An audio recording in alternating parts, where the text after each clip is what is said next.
우리 하나의 말씀을 보겠습니다. 요한복음 16장입니다. 25절부터 33절까지.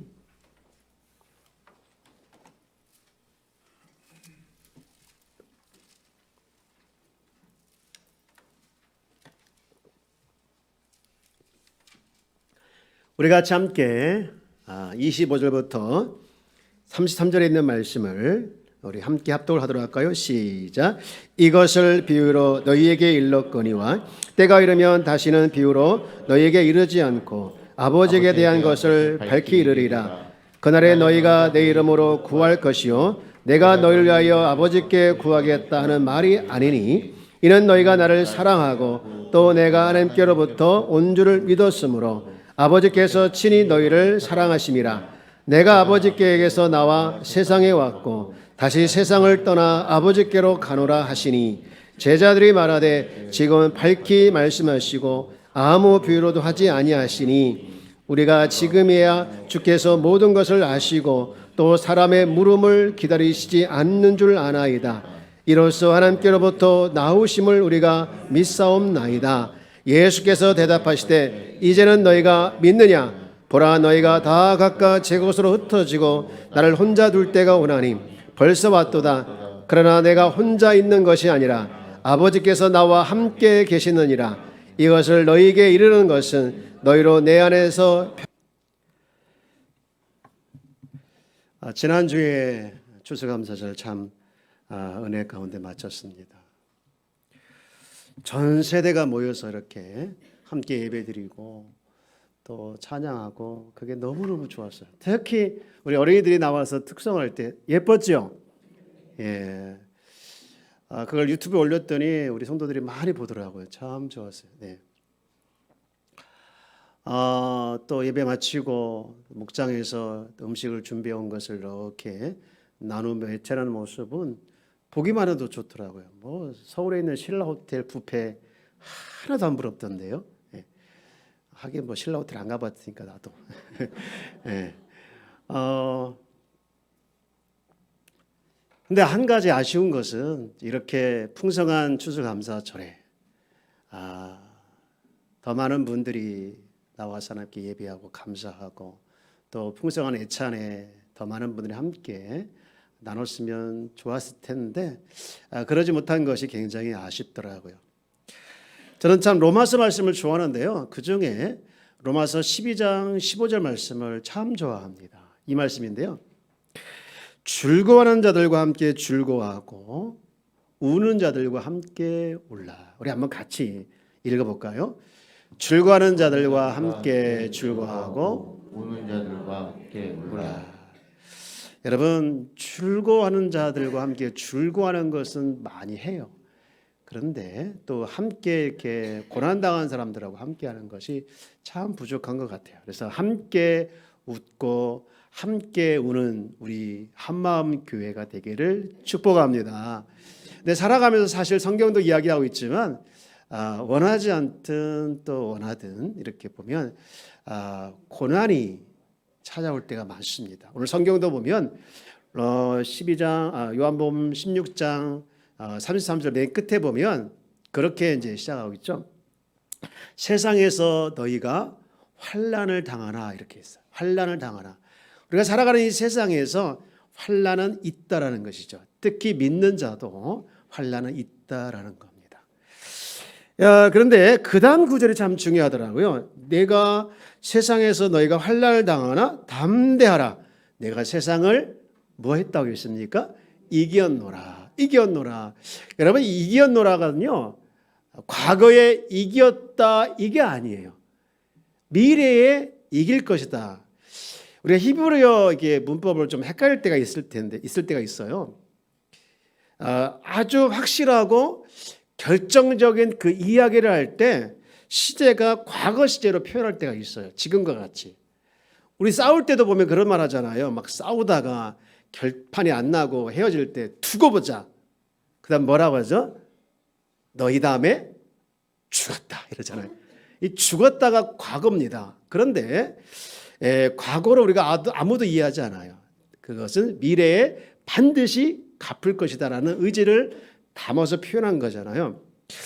오늘 본문 말씀 33절 말씀도 세상을 이겼노라라니 과거이지만 과거를 포함해서 현재 미래까지 선포하는 거예요. 승리할 것이다. 예수님이 승리하실 것이다. 이렇게 선포하고 있는 것입니다. 그런데 이게 예수님께만 해당이 되는 것이 아니라 예수님을 따르는 모든 자, 저를 포함해서 모든 성도들에게도 똑같이 해당이 됩니다. 우리가 살아가는 삶의 현장은 고난도 있고 환난도 있고 어려움도 있고 그렇지만 그것을 피할 수 없지만 그러나 결국에는 승리하게 될 것이다. 성도로서 승리하게 될 것이다. 라는 선포를 여러분 믿으시길 주의 여러분 축복합니다. 근데 우리가 여기서 생각하고 좀 점검해야 할 것이 있는데 성도가 세상에 살아갈 때 환난도 있고 고난도 있겠지만 우리가 승리하신다고 말씀을 하셨지만 우리는 어떻게 승리하느냐 이거예요. 어떻게 환난에서 승리하느냐, 세상에서 환난에서 승리할 수 있겠는가라는 그 질문과 점검이 좀 필요한데 우선 세상은 어떤 것일까요? 세상. 엘리웃이라는 사람이 쓴 황문이라는 책이 있는데요. 그곳에 세상에서 이렇게 표현했더라고요. 이 세상은 텅 빈 세상이요. 이 세상은 꽉 찬 세상이다. 굉장히 문학적인 표현이라 좀 어려운 부분도 있긴 한데 아무튼 이것을 저는 신앙적으로 한번 이야기해 보면 이 세상은 꽉 차 있는 것이 많이 있다라는 것이죠. 무엇으로 꽉 차 있을까요? 몇 가지를 한번 정리하면 첫 번째는 죄악으로 꽉 차 있습니다. 원래 하나님께서 창조한 이 세상은 아무런 죄악이 없었어요. 아담이 하나님과 정말 행복하게 하와와 함께 지내는 그런 삶이었는데 아담이 범죄함으로 말미암아 죄가 찾아와서 이 세상은 죄가 가득한 세상이 됐어요. 그래서 로마서 12장 2절 말씀에 보면 너희는 본받지 말라 했는데 그 앞에 무엇을 본받지 말라 했을까요? 이 세대, 이 세상이거든요. 이 세상을 본받지 말라. 왜? 너무 죄악이 가득 차 있기 때문에 그렇습니다. 그런가 하면 또 뭐가 가득 차 있는가 하면 누구나 많은 분들이 다 그렇지 않겠지만 환난이 많은 세상인 것 같아요. 물질 때문에 또 몸이 아픈 것 때문에 사람과 관계 때문에 마음의 상처도 당하기도 하고요. 우리에게는 크지 않지만 그래도 많은 분들이 아픈 분이 많이 계셔요. 이렇게 보면 기도해 주세요. 기도해 주세요. 이분이 아프시고 이분이 지금 무슨 치료를 위해서 병원에 계셔요 하면서 기도해 달라는 분들이 종종 올라오는 거 보면서 야, 많은 분들이 이렇게 질병 때문에 고통당하고 계시구나. 그런 생각을 할 때가 많이 있습니다. 그리고 세 번째도 꽉 차 있는 게 하나 되어 있는데 근심과 걱정과 염려가 많고 눈물이 많다는 것이죠. 찬송가 369장 우리가 너무 잘 알고 있는 그 찬송 중에 가사 2절에 보면 이런 가사가 있어요. 시험 걱정 모든 괴로움 없는 사람 누군가. 시험 걱정 괴로움 없는 사람이 없다는 거잖아요. 다 있다는 거잖아요. 그만큼 세상은 걱정과 근심과 염려와 그리고 눈물로 꽉 차 있는 것 같습니다. 그리고 네 번째 또 있는 게 있는데 그것은 거짓 선지자와 미워의 영이 가득 차 있어요. 우리 말씀 한번 볼까요? 요한 2서 1장 7절 말씀인데 자, 한번 같이 읽어봅시다. 시작. 미혹하는 자가 세상에 많이 나왔나니 이는 예수 그리스도께서 육체로 오심을 부인하는 자라. 이런 자가 미혹하는 자요 적 그리스도니라 했습니다. 여러분 질문 하나 해볼까요? 우리나라에 자칭 스스로 재림예수다라고 말하는 사람이 몇 명 정도 될 것 같습니까? 대충 1번 한두 명, 2번 40-50명, 3번 그 이상. 그럴 줄 알았어. 보통 이게 이단 전문가들이 한 40-50명 정도 이야기한대요. 우리가 알고 있는 이만희, 또 누구 있습니까? 안산홍, 또 정명석, 또 뭐 많죠. 유재열, 양도천, 김풍일, 문선명, 박태선, 구인혜 뭐 등등등등등등 전문가들이 40-50명이겠지만 사실 더 많이 있을 것 같아요. 여러분 말이 맞습니다. 그 이상으로. 근데 이 사람들이 살아있을 때도 자칭 재림예수라고 했는데요. 죽은 다음에 그 사람 묘가 있어요. 여러분, 예수님은 재림하시고 죽지 않습니다. 근데 이 사람 죽었어요. 근데 거기에 신기하게 비석이 써있는데 뭐라고 써있는지 아십니까? 안산홍은요, 선지자 엘리야 안산홍의 지묘 이렇게 써있어요. 그런데요, 하나 보여줄게요. 구인애라는 분이 묘비에 뭐라고 써있어요? 재림? 여러분, 이 묘비가 지금 어디 있냐면 저 경기도 남양주에 있거든요. 그래서 어떤 사람들이 구인의 시묘 어디 있어요? 모른대요. 그러면 그 직원이 뭐라고, 혹시 예수 재림 묘 아니에요? 이렇게 물어본다고 답을 한다고 합니다. 예. 진짜 기가 차고 코가 찰 일이시죠. 이만큼 사람들이 지금 미혹의 영에 또 거짓 선지자에 꽉 차 있는 삶을 살아가고 있어요. 그리고 하나 더 피할 수 없는 것이 세상에 지배하고 있는데 죽음입니다. 히브리서 9장 27절 말씀에 보면 우리가 익히 알고 있는 말씀이죠. 한 번 죽는 것은 사람에게 정한 것이요, 그 외에는 심판이 있다. 사람은 다 죽는다는 것이죠. 우리 주변에 이 죽음의 이별을 뭐 가까이든 멀리든 경험하지 않은 분이 한 분도 안 계실 거예요. 사랑하는 사람과 헤어졌다 하는 것은 굉장히 안타까운 일이지만 이 세상은 본질적으로 죽음이 지배하는 세상이다라는 것이죠. 어쨌든 간에 예수님은 세상을 이겼노라. 이 꽉 차 있는 세상, 이런 것들을 꽉 차 있는 세상에서 하신 말씀에서 과거, 현재, 미래 모든 것에서 이겼다라고 말씀하신 것처럼 우리도 이 꽉 차 있는 세상에 우리는 이길 줄 믿습니다. 그런 믿음으로 나가길 주의 이름으로 축복합니다. 그런데 여기 또 하나 중요한 질문이 있는데, 예수님께서 세상에서 승리를 보장하셨다고 하면 우리는 가만히 있어도 되겠는가? 세상에서 승리를 보장하셨다고 했는데 우리는 아무것도 하지 않아도 되는가? 라는 질문인데요. 우리가 해야 할 일이 두 가지 있더라고요. 오늘 본문에 보면 우리가 세상에 이길 수 있는 무기를 주셔서 그걸 붙들고 나가라는 거예요. 첫 번째 무기가 뭐냐? 믿는 겁니다. 다시 말해서 믿음, 신뢰예요. 여러분, 예수님은요, 제자들이 배반할 걸 환히 아셨어요.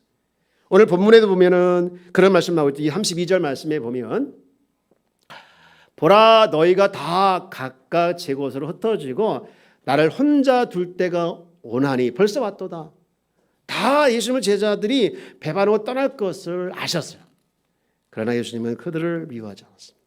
믿었습니다. 저들이 부활의 주 나를 만나고 다시 회복하여서 나를 위해서, 주를 위해서 헌신하고 죽도록 충성하고 또 순교까지 할 것을 그들은 예수님은 아셨다는 것이죠. 사랑하는 여러분, 믿으면 변화되는 줄 믿습니다. 마귀가 주는 우리의 유혹이 있는데, 우리에게 주는 유혹이 있는데 그것은 믿지 못하게 만드는 거예요. 세상에 믿을 놈이 어딨냐라고 믿지 못하게 만들고, 심지어는요, 하나님까지 못 믿게 만드는 사람들이 못 믿게 만드는 것이 사단의 강력한 유혹이죠. 사람한테 실망하게 하거나 실망했거나 또는 하나님 믿는데 자기 뜻대로 안 됐거나 하면서 여러 가지 실패와 실망과 그런 것을 보면서 없다라고 자꾸 유혹하죠. 그러나 그럴지라도 사람 못 믿어, 믿을 사람이 없어, 믿을 뿐이 아니야 라고 할지라도 그렇게 푸념하면서 우리가 있다고 하면 우리는 실패할 수밖에 없는데요. 하나님께서 저와 여러분 부르신 이유가 있는데 그것은 끝까지 믿고 또 끝까지 믿어줌으로 말미암아 사람을 변화시키기 위해서 우리를 불러주신 줄 믿습니다. 왜 우리가 사람을 믿어야 될까요? 믿을 사람이 하나도 없다고 하는 이 시대에 왜 우리가 사람을 믿어야 되느냐? 그것은 하나님을 믿으니까 그렇습니다. 하나님을 믿는 사람은요, 사람을 끝까지 믿어줄 때 그 끝까지 믿어주는 과정을 통해서 하나님께서 은총을 베풀어 주셔서 그 믿어주는 상대방의 변화를 보게 하더라고요. 물론 믿다가 배신당하거나 손해를 보는 경우도 있습니다. 예수님도 심지어 배신당했으니까요. 그렇다고 해서 하나님은 우리에게 손해보다 끝내버리게 하시는 분이 아니라 그 손해를 갚아주시더라고요. 여러분, 다윗이 얼마나 훌륭한 분입니까? 그런데 그를 따르는 사람이 많이 있었어요. 그러나 사울은 그를 미워하고 끝까지 죽이려고 하는 그의 인생의 모든 스토리를 보면 얼마나 그가 죽이는 데 소비하겠습니까? 다윗이 이 자기를 죽이려는 사울에게 복수할 수 있는 결정적인 계기가 몇 번 있었죠. 그러나 하나님 믿고 그 사람을 믿어서 죽이지 않았어. 그러나 나중에 하나님께서 그를 원수 갚는 사람에서 돕는 자로 바꿔주는 그런 일도 일어나게 하지 않습니까? 우리가 왜 사랑을 믿을 수밖에 없는가? 하나님 믿기 때문인데요. 저도 제 자신을 보면 너무 못 믿을 게 내 자신이다 생각해요. 여러분, 이 싸움 중에 가장 힘든 싸움이 뭔지 아십니까? 자신과의 싸움이에요. 자신과의 싸움. 제 자신과의 얼마나 많이 제가 다짐하고 또 다짐하고 또 다짐하는지 몰라. 하나님을 위해서 내가, 교회를 위해서 내가, 성도를 위해서 내가 이렇게 하겠다 막 다짐을 수없이 하지만 너무 많이 실패하고 너무 많이 제가 무너질 때가 있습니다.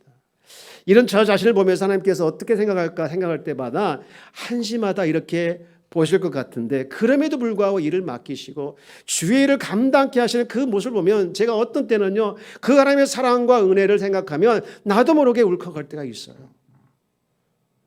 바울도 그런 마음을 가지고 있었더라고요. 디모데전서 1장 12절 말씀에 보면 바울이 자신에 대해서 이렇게 고백하죠. 자, 한번 같이 읽어볼까요? 시작. 나를 능하게 하신 그리스도 예수 우리 주께 내가 감사함은 나를 충성되게 여겨 내게 직분을 맡겼습니다.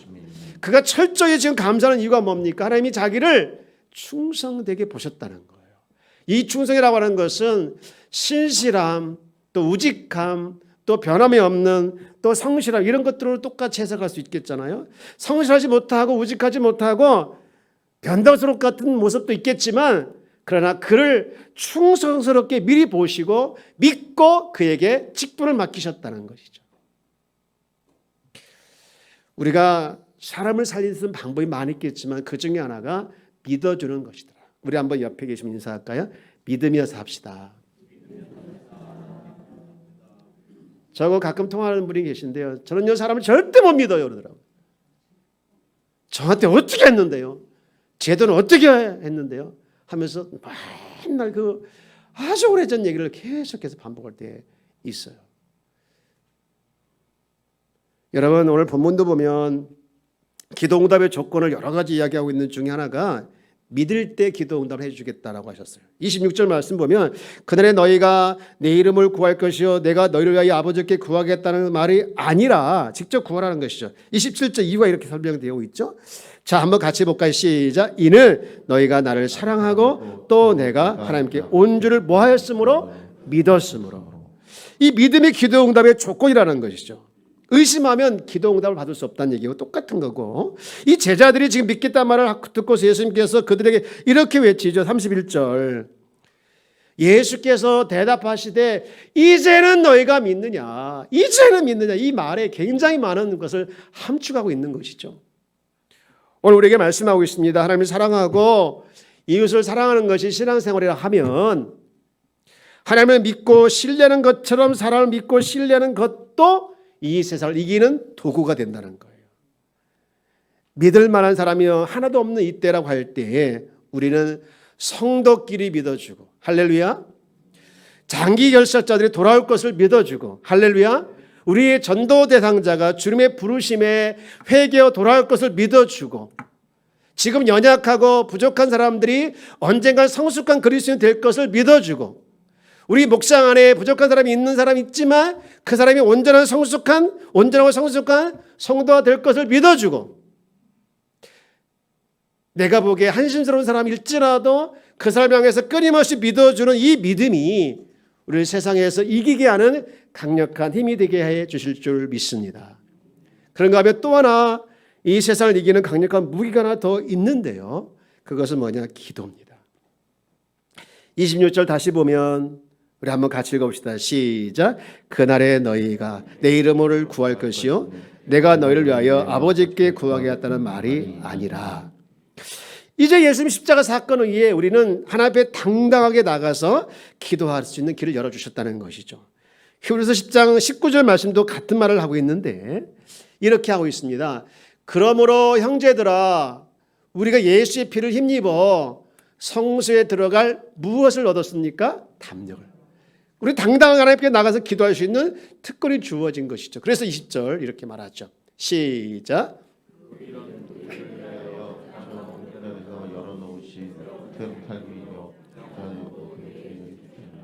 사랑하는 여러분 살아간 삶 현장에서 알게 모르게 지은 죄 때문에 하나님 앞에 기도하기가 쑥스러울 때가 있습니까?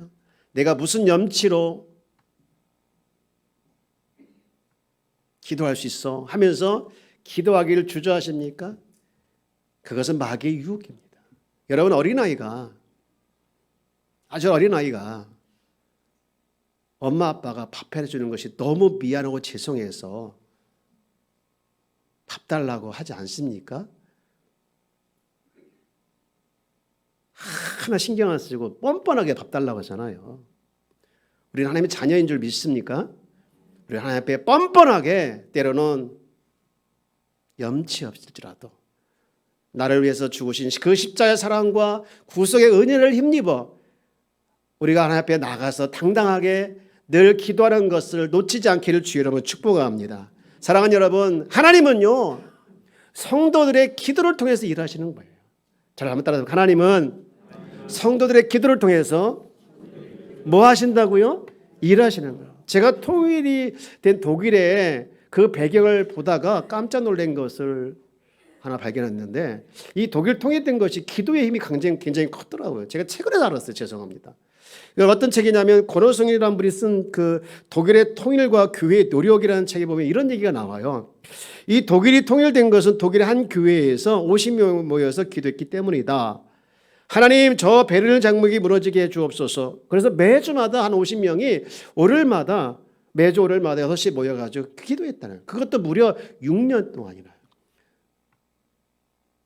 많지 않은 사람들이 모여서 기도했는데, 놀라운 것은 6년 동안 그렇게 변함없이 기도했는데 점점 모여서 1989년 초에는 6년 뒤에는 100명이 모이기 시작하더니 나중에 그 해에 10월 달에 2만 명이 모이고 9일에는 7만 명이 모이고 23일에는 36만 명이 모였다는 거예요. 그리고 마지막 10월 마지막 날 30일 내에는 무려 57만 명이 모였다는, 처음에 미약하게 모여서 기도했는데 하나님께서 6년 동안 기하급수적으로 기도하는 사람을 많이 붙여주시더니 마지막 날 많은 분이 모여서 기도할 때 무너지지 않을 것 같은 베를린 장벽이 무너졌다는 거예요. 하나님은 이렇게 성도들이 기도하는 것을 통해서 일하신다는 것을 보여주는 중요한 사례더라고요. 사랑하는 여러분, 하나님께서는 우리의 작은 기도 하나하나 모여서 우리 한마음교회가 하나님 보시기에 아름답게 세워지도록 하실 줄 믿습니다. 여러분, 마태복음 18장 18절 말씀 보실래요? 우리가 기도의 힘이 얼마나 큰 걸 여기서 보여주고 있는데 이렇게 기도하라고 했습니다. 진실로 너에게 이르노니 무엇인지 너희가 땅에서 매면 하늘에서 매일 것이요 무엇인지 땅에서 풀면 하늘에서 풀리리라. 여러분, 이 말씀 믿으십니까? 우리가 힘을 다하여 성도들끼리 물 하나로 뭉쳐서 정말로 기도로 묶으면 하늘에서 묶이는 역사가 일어나게 될 줄 믿습니다. 또 반대로 기도로 풀면 하늘에서 풀리는 역사가 일어나게 될 줄 믿습니다. 지금 마귀가 얼마나 역사하는지 몰라요. 우리가 기도로 마귀를 묶이면 하늘에서 마귀의 역사를 묶게 해주실 줄 믿습니다. 또 교회의 부흥과 교회 여러 가지 일들을 놓고 우리가 함께 기도하면, 성도의 어려운 문제를 놓고 함께 기도하면 이 땅에서 풀어질 문제들을 하늘에서 풀려지게 하는 역사가 일어나게 될 줄 믿습니다. 이것이 기도의 능력이고 이것이 기도의 힘인 줄 믿습니다. 이제 우리는 한 주 앞으로 다가온 이 새 생명 축제를 앞에 두고 우리는 기도하는 일에 가장 우선순위를 두고 기도해야 될 줄 믿습니다.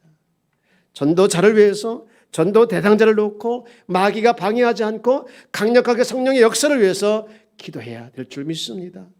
여러분, 기도는요 성령의 역사를, 성령의 역사로 말미암아 하나님이 일하시게 하시고요, 또 기도할 때 생각지도 않은 일들이 일어나게 될 줄 믿습니다. 말씀 전하는 담임 목사를 위해서도 같이 기도해 주십시오. 어느 분이 그러더라고요. 어느 공동체든 말로 불평하는 사람이, 또 말로 불평하는 것이 많이 쌓이면 그 공동체는 무너진다고요. 맞는 말이더라고요. 왜? 불평이 쌓이면 마귀가 춤을 추니까 무너질 수밖에 없습니다. 그러나 기도하는 공동체는 마귀가 묶이고 그리고 하나님의 역사가 일어날 줄 믿습니다. 하나님은요 성도들의 기도를 통해서 한 사람 한 사람 모아서 기도는 그 기도를 통해서 일하심을 분명히 믿으시길 주의라고 축복합니다. 그러므로 기도와 우리는 사명이에요. 기도는 우리에게 평생 할 중요한 도구이고 이 세상에서 환난을 당할 때 이길 수 있는 강력한 도구임을 기억하시고 기도의 끈을 놓지 않고 기도를 쉬는 죄를 범하지 않기를 주의 이름으로 축복합니다. 이제 말씀을 마치고자 하면 성도의 삶은 우리는 알게 모르게 환난이나 고난이나 그런 것들이 있을 수가 있습니다. 그러나 우리 주님이 선포하셨던 것처럼 우리도 승리할 줄 믿습니까? 믿으시길 주의 이름으로 축복합니다. 우리에게 주신 무기 믿음과 기도를 통해서 여러분 모두 승리해내는 우리 귀한 성도가 다 되어지길 주의 이름으로 축복합니다. 우리는 이길 수 없습니다. 그러나 하나님의 연약한 우리와 함께 하시니 우리는 승리의 환호를 승리의 환성을 지르게 될 줄 믿습니다. 그런 믿음으로 날마다 살아내는 우리 모두가 되어지길 주의 이름으로 축복합니다.